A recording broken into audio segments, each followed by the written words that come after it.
Acts chapter 12.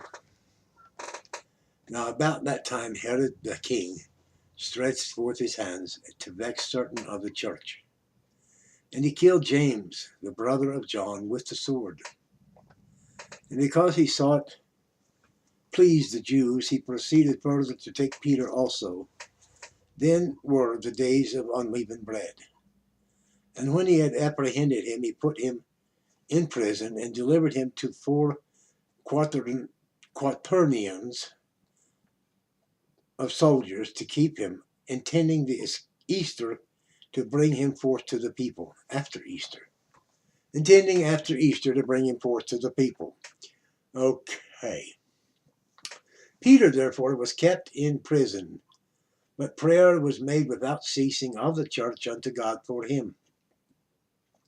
And when Herod would have brought him forth, the same night Peter was sleeping between 2 soldiers, bound with 2 chains, and the keepers before the doors kept the prison. And behold, the angel of the Lord came upon him, and light shined in the prison, and he smote Peter on the side, and raised him up, saying, Arise up quickly. And his chains fell off from his hands. And the angel said unto him, Gird thyself, and bind on thy sandals. And so he did. And saith unto him, Cast thy garment about thee, and follow me. And he went out and followed him, and wist not that it was true which was done by the angel, but thought he saw a vision. When they were past the first and second ward, they came into the iron gate that leadeth unto the city, which opened to them of its own accord. And they went out and passed on through one street, and forthwith the angel departed from him. And when Peter was come to himself, he said, Now I know of a surety that the Lord hath sent his angel, and hath delivered me out of the hand of Herod, and from all the expectation of the people of the Jews. And when he had considered the thing, he came to the house of Mary, the mother of John, whose surname was Mark, where many were gathered together praying. And as Peter knocked at the door of the gate, a damsel came to hearken, named Rhoda. And when she knew Peter's voice, she opened not the gate for gladness, but ran in and told how Peter stood before the gate. And they said unto her, Thou art mad. But she constantly affirmed that it was so, that it was even so. And then said they, It is his angel. But Peter continued knocking, and when they had opened the door and saw him, they were astonished.